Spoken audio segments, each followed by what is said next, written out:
Today we're going to be going over some beast mode fragrances that you could still wear every single day, pretty much any time of the year. You know, typically when you think of beast mode, you might think of really cold weather leaning, heavy, sweet, rich scents that might not be as versatile. I mean, they might work well for right now as a lot of us are in fall and winter, but you know, what about spring, summer, or just unseasonably warm fall and winter days?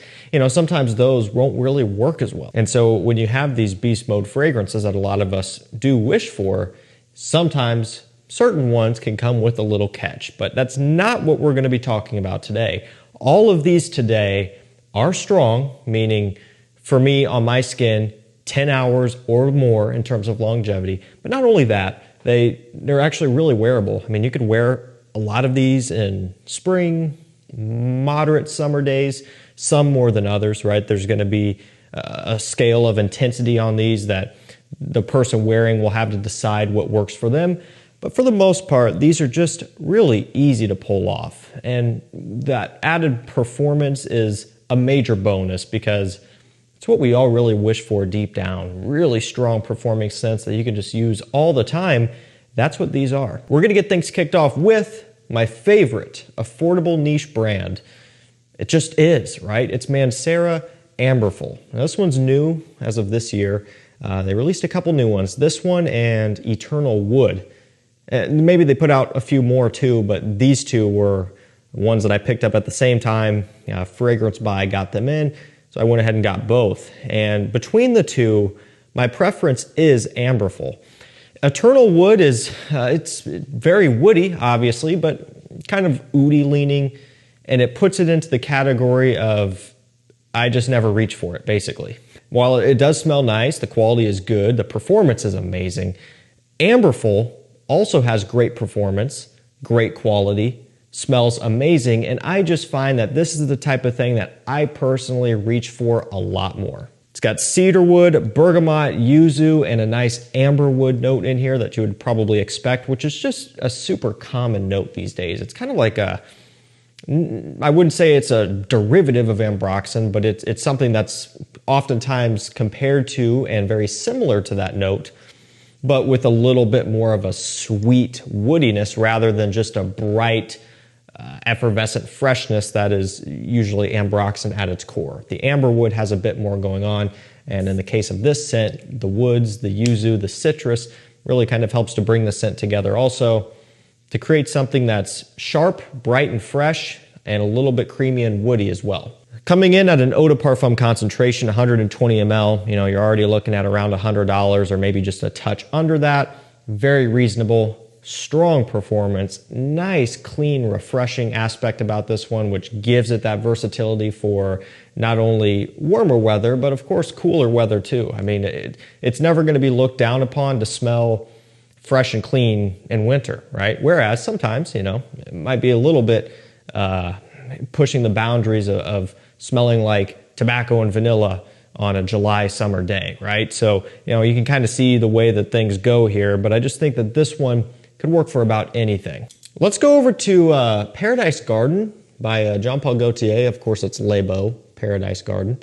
It came out earlier in this year, actually perfect release timing, at least for us in the US. It kind of came out, you know, right around springtime. Perfect time of year for this one, in my opinion, spring, right? Just look at the color of the bottle, or the liquid itself, I should say. Beautiful, like emerald green color. But beyond that, the scent, okay, it's got green notes, geranium, mint, a bit of coconut, a little bit of that pineapple feel that you get from the original and the Les Parfums. So ultimately, it smells like the original Les Beaux and Les Beaux Les Parfums, but it's fresher, greener, and cleaner. And that's what I love about this one because, you know, when you smell Les Beaux, Les Parfums, it does have that coconut pineapple smell, which is a bit sweet, but it also just gives it this summer feeling, right? It just smells like vacation. But that sweetness could make it a bit more challenging to pull off when it's really hot and humid outside. This one, it fixes that problem, just freshens it up. It takes away from some of that overwhelming sweetness, gives you some other notes to kind of balance things out. I mean, this stuff went completely crazy when it first came out. You just really couldn't get a bottle anywhere. I mean, I don't even remember where I got mine from. might have ended up being, yeah, it might have been eBay. I can't remember, but it was tough to get, right? And then it started to work its way to where now I think you could get it most places, if not at retail directly through Jean Paul Gaultier. A lot of the discounters now are picking it up and carrying it for, you know, $120, $130, somewhere around in there.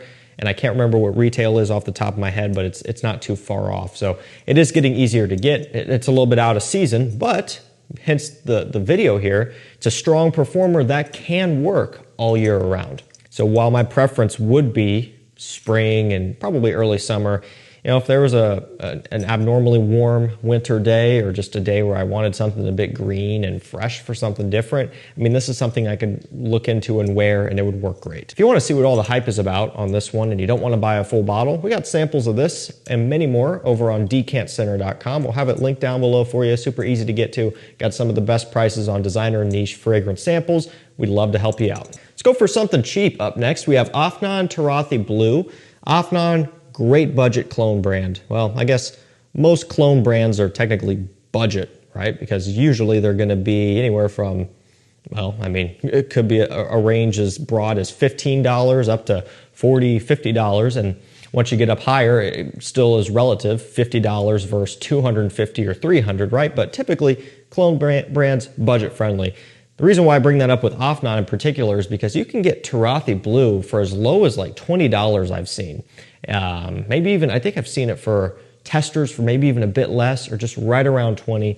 And then sometimes it'll be a bit more than 20. It just depends. Sometimes prices can be all over. I think Joma Shop has the best price on this one currently for the tester, and it's by a pretty big margin there. But no matter what, if it's 20, 30, 35, somewhere around in that range, it's still a fantastic pickup and still worlds cheaper than Bulgari Tiger, which is what this smells similar to. And essentially what this is a very ultra premium, high-end smelling bergamot and patchouli scent.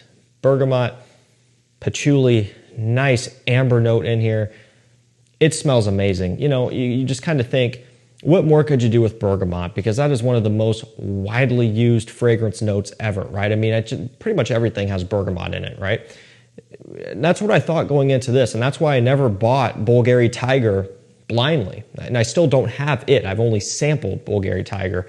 But back when it was getting hyped up, I was thinking, man, I'm not spending that much money on a bergamot scent. Now, as time went on, I started checking out the clones, which led me to check out a sample of actual Tiger so that way I could see if the clones were accurate or not. And a lot of these clones, like this one here, is incredibly close to the original. It's impressive. And so I still just haven't bought the original yet because I have this. So if you want a classy, refined, sophisticated bergamot scent that really is just all year round oriented, check out Turathi Blue or Bulgari Tiger.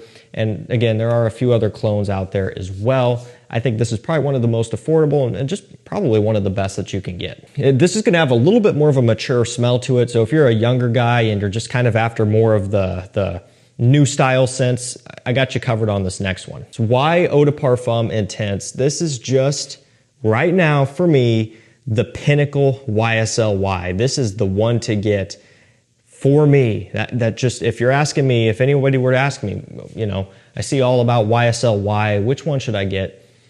I'm just going to tell you Y Eau de Parfum Intense every time. Now, there's going to be situations where if you were to elaborate a bit more and give me some more information, then maybe I'd point you one way or the other.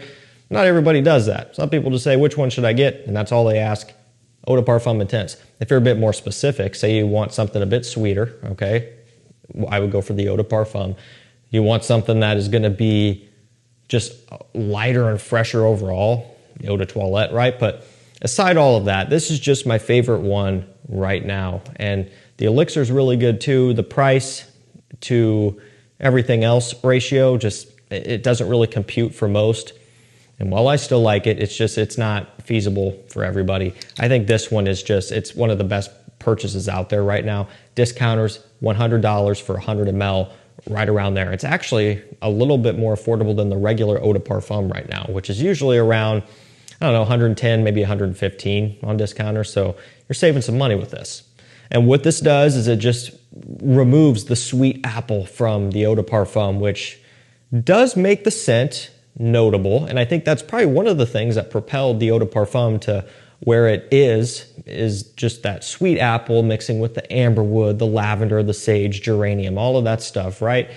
Sometimes that sweetness can be a bit too much. Kind of going back to the main idea of this video, beast mode and all year round use for any situation.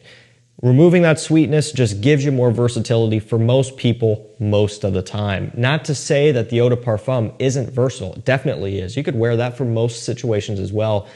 But this one just is even more. And I've spent a lot of time wearing the Eau de Parfum. It's been on my skin a lot. It's one that I've talked highly of for years and still do love. But sometimes they come out with more releases and more flankers that just end up being better for me. And so it's kind of what this one is.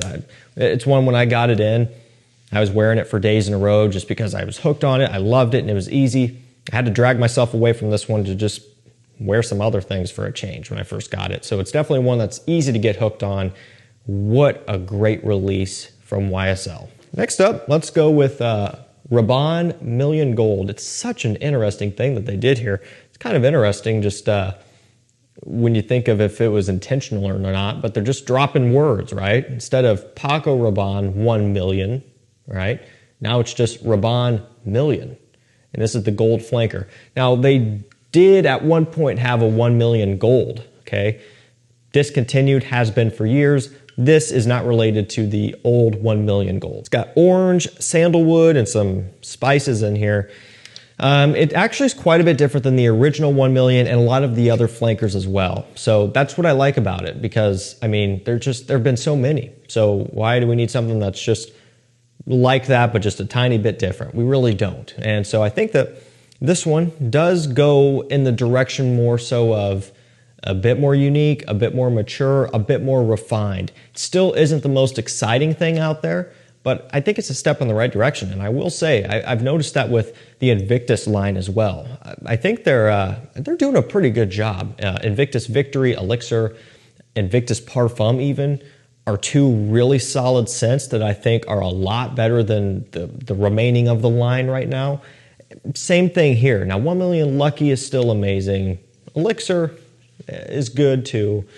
But man, they discontinued one of the really good ones, Privé. 1 million Lucky, while it is still available, it's just kind of, I don't know the longevity on that one as far as if they're going to keep making it or not, because there have been a few speculations with that one. So I don't know if the future's bright for that. But if you do want just a nice, wearable, decent, woody 1 million, or million, I should say, check out Million Gold. I like the little like door knocking thing on the front. I don't know what you call those. Okay, now we're gonna go for an OG favorite of mine. Just this DNA has held a special place in my heart for years. It's Rasasi Hawas. Basically a nod to Invictus Aqua 2016, which was really, it took the spotlight from Rasasi Hawas, because when you look at the literature online, 2015 release, and Invictus Aqua 2016 was, I think, technically like a late 2015 release or just very, very early 2016, I think. Could be wrong on that one, but no matter what way you put it, these two are just kind of right next to each other. It's not like this came out a year or two later, and so don't know what happened there, really, but they are incredibly close. Both Invictus Aquas are discontinued, meaning 2016, 2018. Now, they released that 24 limited edition one, it's only available in airports, right? They have that one. Almost can't even count that because you just can't get it in. So yeah, I think this is really just, if you want a summer scent with beast mode performance, great plum, bergamot, apple, ambroxan, aquatic scent, again with that amazing performance like I referenced, and also an affordable price of around $40, 40 to maybe 45 sometimes, there's just no reason not to get this. I've talked about it so much, and it's been overdone probably, but it's something that I just love. I really am a big, big fan of this stuff. Ralph's Club Parfum, they've gotten better with each one, okay? So start off with the Eau de Parfum, which there's nothing wrong with it. It's just the Parfum is better, the Elixir is better, and even the new Eau de Toilette that came out this year to me, is better than the Eau de Parfum. So they have been doing nothing but make improvements on the line. And we all saw this coming when they came out with Ralph's Club EDP, which is the first. It's kind of starting out strong there. I mean, we all knew that we were just going to start getting flankers every year. I'm just glad that they've been at least doing a good job with these flankers. It's refreshing to see. And so now the question is, are they going to be able to keep up that momentum? I hope so. This one's got lavender, apple, sage, geranium. You know, this style of scent is very common. You could kind of lump it into the Y Eau de Parfum DNA, although that was more so the original Eau de Parfum. As you get to the Parfum, the Elixir, things like that, it gets further away from that comparison. But if you just wanted a real quick and dirty, like what genre would this fit into, that's kind of, I guess, what I would say. But when you do smell Ralph's Club Parfum, for example, I mean, really doesn't smell at all like Y Eau de Parfum. I'm just more so talking category, because it's an aromatic focused fresh men's scent with kind of an amberwood ambroxan deal, whether they list it or not. And so as you go down the line, you know, especially the Parfum and the Elixir, it just gets more woody, more aromatic, more rich, and more interesting. So the Elixir could be in here too. I feature that one quite a bit. I like to go back and forth between them because they're both great options. Also, the Parfum is going to be more affordable, talking price per mil. So that's something to keep in mind as well. All right, we're going to finish this video with Prada Luna Rossa Ocean. Now, this is the Eau de Parfum. I've talked highly of the new Le Parfum, which is the current newest right now. And that one's great too. I love it. But still, I love this Eau de Parfum too, and it does work well for the intended purpose of this video. It's got vanilla, amber extreme, some frankincense in here. Not oceanic at all, so don't get your hopes up there and be let down by it. But man, it's got a real nice vanilla creaminess with a kind of a bright, fresh pop from that amber extreme. I mean, it's gonna get strong smelling down here, but I gotta smell that opening again. Beautiful, beautiful opening. Fantastic scent, really. You know, you get past the fact that it's a Luna Rossa flanker, which there have been many. And you also get past the fact that it just doesn't make sense in terms of the name. You just judge it on the scent by itself. It's really good. And, you know, it's already working its way down to a relatively okay price on discounters, you know, around that $100 range, which would be nice if it was cheaper, but it probably won't get much cheaper than what it really is for the most part, at least not for quite a few years. And I think at the price that it floats around at right now, it's a really good pickup, especially when you take into account just the versatility that you get out of this one. Alrighty guys, that's gonna do it for me. Some beast mode fragrances that work for everyday wear for pretty much any time of the year. Some more than others, like some might be a bit more of a stretch for those extreme heat summer days. You might want to go for just something different in here. And maybe same could be said about the extremes in terms of winter.